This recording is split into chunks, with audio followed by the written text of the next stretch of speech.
الحمد لله رب العالمين والعاقبة للمتقين ولا عدوان إلا على الظالمين والصلاة والسلام على نبينا محمد صلوات الله عليه وعلى آله وصحابته والتابعين لهم بإحسان إلى يوم الدين وبعد. Toutes les louanges appartiennent à Allah subhanahu wa ta'ala, le Seigneur des mondes, le tout miséricordieux, le clément. Le salut d'Allah sur le prophète Mohammed sallallahu alayhi wa sallam, sur sa famille et ses nobles compagnons, ceux qui ont suivi, ceux qui suivent et ceux qui suivront la droiture jusqu'au jour dernier. Et après ça, mes frères en islam, frères en Dieu, notre thème, la dépravation des mœurs, suite, peut-être et fin. La dernière fois, nous avons parlé. Les gens veulent qu'on leur laisse la liberté de faire de ce qu'ils veulent sur cette terre. Allah subhanahu wa ta'ala n'a pas placé la terre là pour que l'on fasse sa volonté. J'ai donné un exemple tout à l'heure où nous sommes ici présents. Chacun d'entre nous a son désir. Chacun d'entre nous a son désir.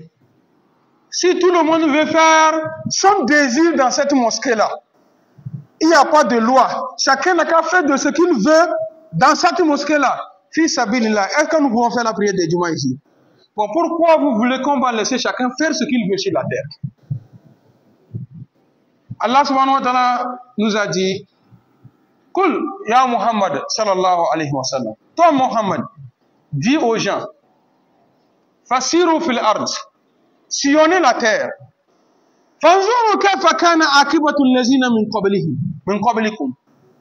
Sillonnez la terre. Et observez ce que moi, Allah subhanahu wa ta'ala, j'ai fait de ceux-là qui sont venus avant vous. Parmi eux, il y a ceux-là que Allah subhanahu wa ta'ala a renversé la terre sur eux. Il y a ceux-là qui ont été noyés. Le déluge de Noé. Regarde le peuple de Pharaon et sa suite. Il y a ceux-là que Allah subhanahu wa ta'ala a fait descendre la foudre sur eux.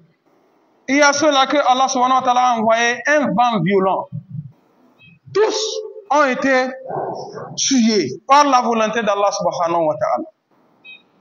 Et aujourd'hui, nous, communauté de Muhammad, tout ce que ceux-là ont fait, et Allah subhanahu wa ta'ala les a saisis, il les a punis, il les a fait tout ce qu'il veut.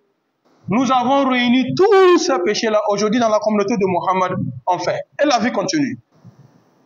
Si nous ne changeons pas, revenons à la raison, vous savez ce qui nous attend?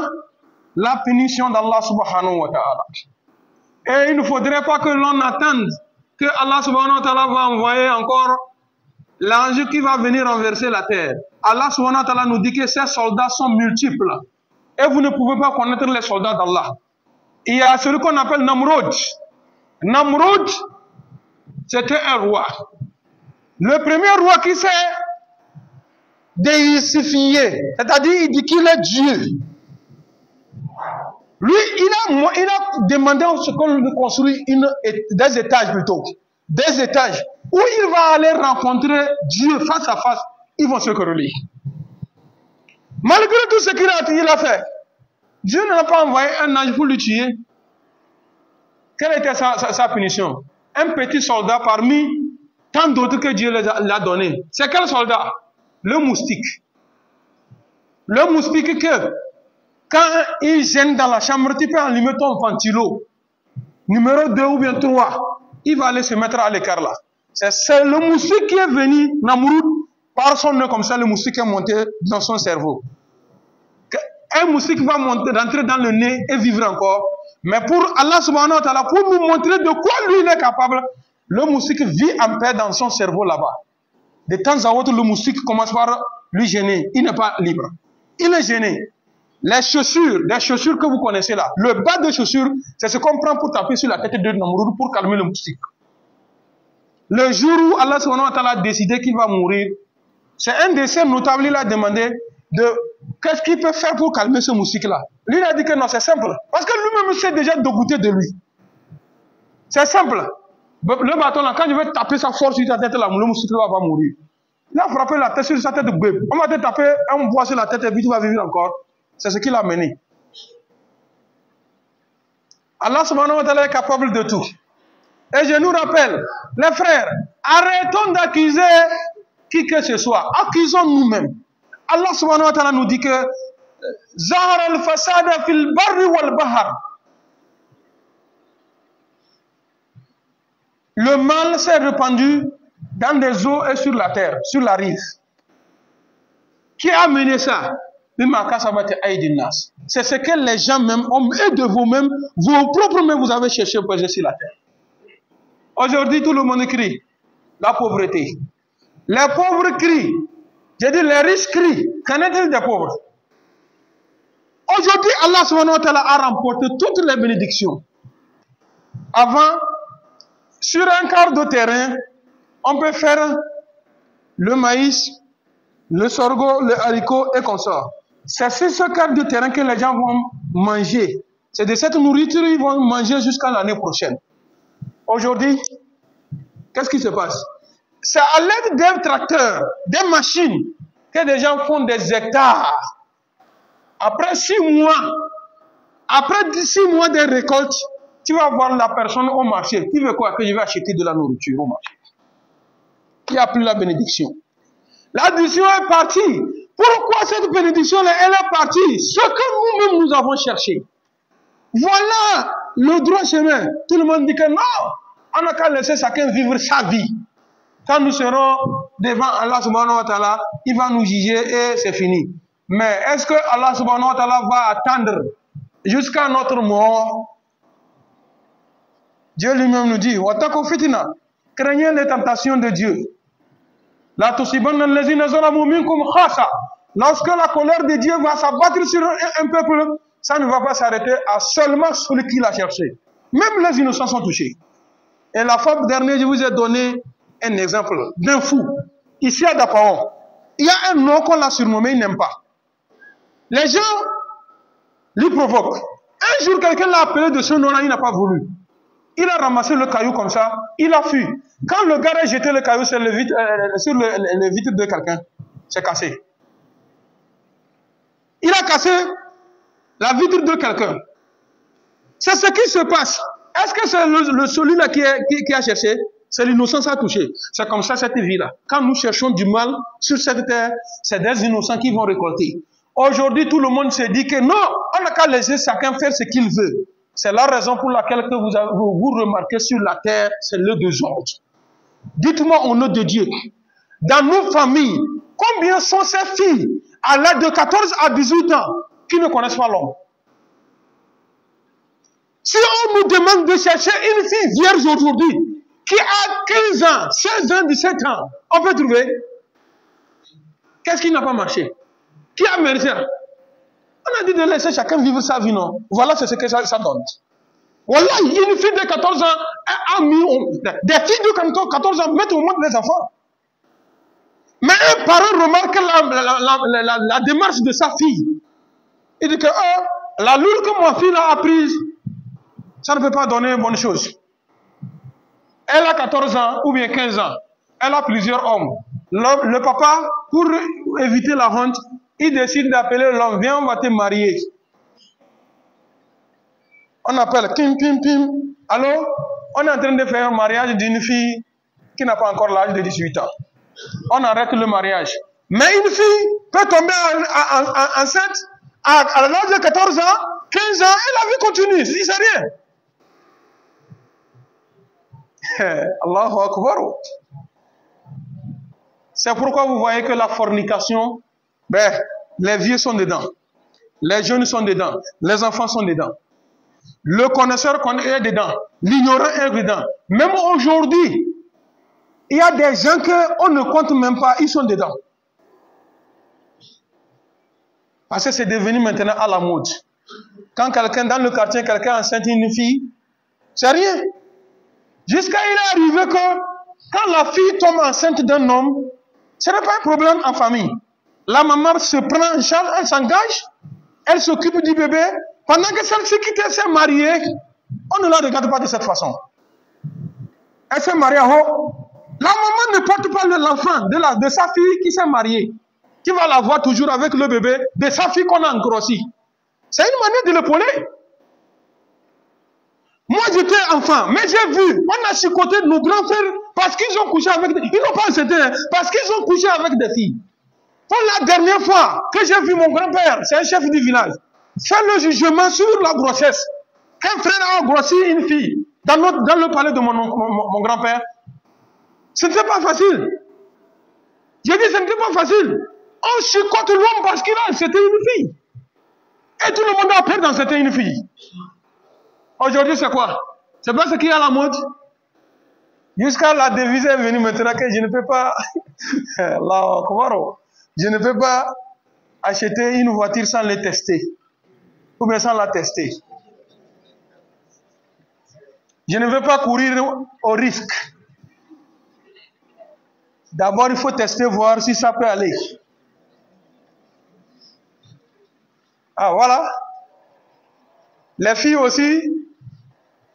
Ah, peut-être il va me marier. On dit les filles sont putes. C'est nous qui les avons transformées en filles putes. Parce que tu as couché avec elle. Elle avait l'intention que tu vas la marier. Tu n'as pas marié, tu as tapé ballon. L'autre a pris. Elle a l'intention que celui-ci va marier. Lui aussi tape ballon. L'autre prend. Après tout, on dit que la fille, là, elle est prostituée. Qui l'a transformée en prostituée? Donc, si ça n'est ainsi, il est temps que la conscience des humains se réveille.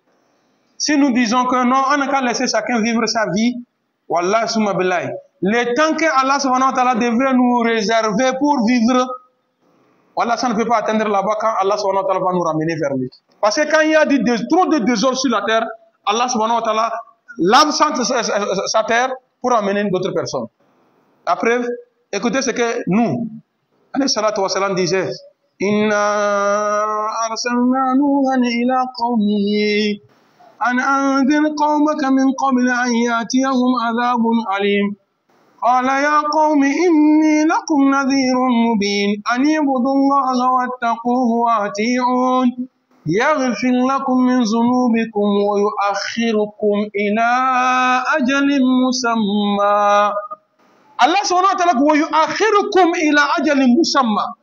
Si vous suivez l'ordre de Dieu, Allah subhanahu wa ta'ala peut persévérer sur votre vie jusqu'au terme que Dieu a décidé qu'il va mourir. Mais si ce n'est pas ça, Allah subhanahu wa ta'ala va se dépêcher sur votre mort. Parmi les tentations d'Allah subhanahu wa ta'ala, quand les gens seront très pervers sur la terre, il va vous instaurer la mort subite. La mort subite, c'est quoi? Vous n'attendez pas la maladie. On vous annonce seulement la mort. Maladie de matin jusqu'au soir, il est parti. L'autre là, il est couché dans la chambre. Le lendemain matin, on s'est sorti quelqu'un comme ça. C'est fini. C'est ce qui va venir. Si nous sommes encore là et on continue par faire le mal, Allah subhanahu wa ta'ala change encore, il augmente le volume. Il augmente le volume. Quand Dieu a instauré la charia, et regardez les pays où l'on a instauré la charia, où la charia est pratiquée. Tout le monde a peur de vivre même là-bas. Les pervers ont peur de vivre dans les pays où on a instauré la charia. Je ne vais pas loin, dans notre pays ici, dans notre Afrique ici. Va au Nigeria. Là où la charia est pratiquée. Va voir comment les choses se passent. Nous étions partis à la Mecque.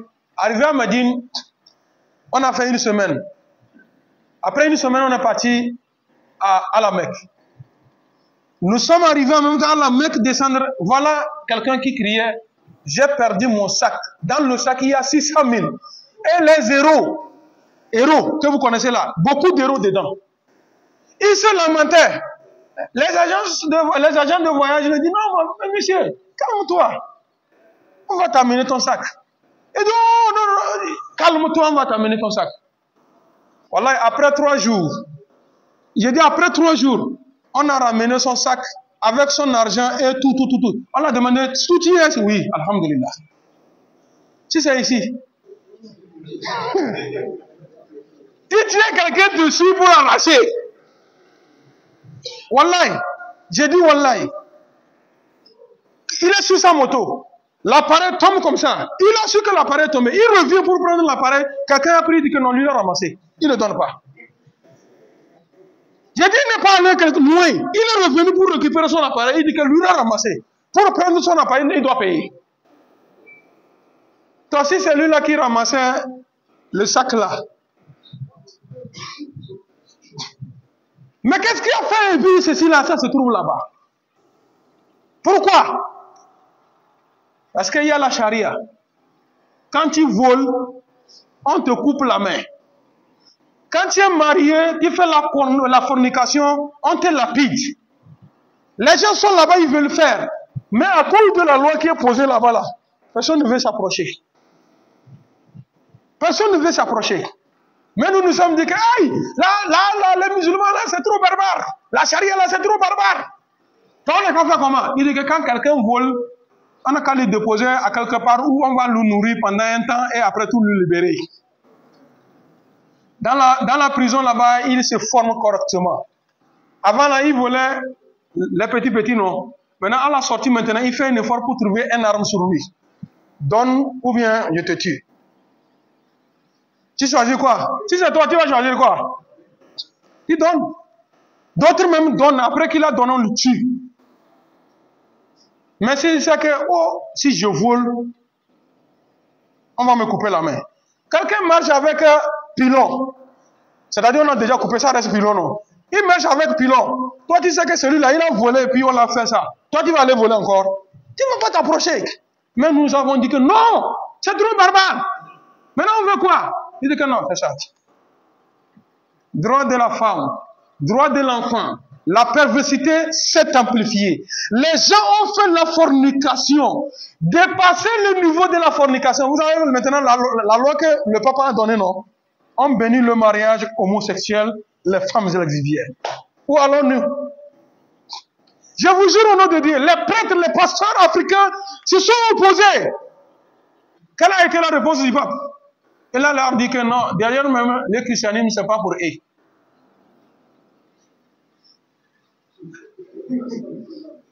Non, les autres, c'est leur loi, ils font de leur loi comme ils veulent. Ben, tous ensemble retourner à la loi de Dieu. Et nous allons voir comment ça peut aller. Mais si nous nous disons que, chacun pour soi, et Dieu pour tous. Et c'est quand ça va venir, c'est là on saura que, ça va bien Dieu pour tous. Hein. Wallah, vous êtes dans une pirogue. Et que c'est une pirogue à étage. Ceux-là sont en haut. Et d'autres sont en bas. Ils ne peuvent pas puiser de l'eau. Vous qui êtes en haut là, celui qui est en bas là, il prend le couteau comme ça, que je vais faire un trou ici pour avoir de l'eau. Il veut trouver la pirogue pour amener et pour boire de l'eau. Vous allez accepter? Il dit, il faut trouver, ça fait votre affaire. Toi, tu es où? Voilà. C'est ça notre vie, que le Tout-Puissant nous guide sur le droit chemin. Qui nous accorde de meilleures choses ici dans le monde et dans l'autre monde. Allah subhanahu wa ta'ala absout nos péchés grands comme petits. Allah ne nous châtie pas si nous arrivons d'oublier de commettre une erreur. Allah subhanahu wa ta'ala ne nous charge pas d'un fardeau supérieur à notre capacité comme tu en as fait à ceux-là qui sont venus avant nous. Allah subhanahu wa ta'ala, nous t'implorons matin, soir et soir, accorde-nous la victoire sur le peuple infidèle. Oh Allah subhanahu wa ta'ala, nous sommes pécheurs, pardonne-nous. Allah subhanahu wa ta'ala, nous sommes égarés, Dieu guide-nous sur le droit chemin. Allah subhanahu wa ta'ala, nous sommes pauvres, Dieu enrichit-nous. Allah subhanahu wa ta'ala, nous sommes ignorants, Dieu donne-nous la science. Nous prions Allah subhanahu wa ta'ala, nous voyageurs, quand nous quittons Bismillah, que le Tout-Puissant nous accompagne en destination, Alhamdulillah. Quand nous quittons Bismillah, destination, Alhamdulillah. Tout ce qui est mauvais, que le Tout-Puissant nous éloigne. Tout ce qui est mauvais, que le Tout-Puissant nous éloigne. J'ai pris encore une fois Allah subhanahu wa ta'ala, nos frères qui sont dans des maisons en location, que le Tout-Puissant donne à chacun les moyens d'avoir un chef. Allah subhanahu wa ta'ala donne à chacun un moyen d'avoir un chef. Ceux-là qui sont chez eux, que le Tout-Puissant apporte la paix dans leur maison. Ceux-là qui sont chez eux, que le Tout-Puissant amène la paix dans leur maison. Et nos frères et sœurs, ou bien, oui, nos frères et sœurs qui sont sur les fronts, le Tout-Puissant les protège matin et soir. Qu'Allah subhanahu wa ta'ala les protège matin et soir. Que le Tout-Puissant les protège matin et soir. Ceux-là qui sont en train d'apporter la désolation dans le cœur des gens, nous prions Allah subhanahu wa ta'ala, change leur cœur. Allah change leur cœur. Allah change leur cœur. Il y a une dame qui a demandé la prière. Elle veut la paix, la santé dans son organisme, que le Tout-Puissant apporte une propre guérison. Et à tous nos malades, que le Tout-Puissant apporte une propre guérison. Il y a un frère aussi qui a demandé pour profiter de cette population et de cette diamant pour que Allah subhanahu wa ta'ala exauce ses prières, que le Tout-Puissant exauce ses vœux, qu'Allah subhanahu wa ta'ala exauce ses vœux. Inna Allah wa malaikatahu yusalluna ala nabi. يا أيها الذين آمنوا صلوا عليه وسلموا تسليما اللهم صل على محمد وعلى آل محمد كما صليت على إبراهيم وعلى آل إبراهيم اللهم بارك على محمد وعلى آل محمد كما باركت على إبراهيم وعلى آل إبراهيم في العالمين إنك حميد مجيد سبحان ربك رب العزة عما يصفون وسلام على المرسلين والحمد لله رب العالمين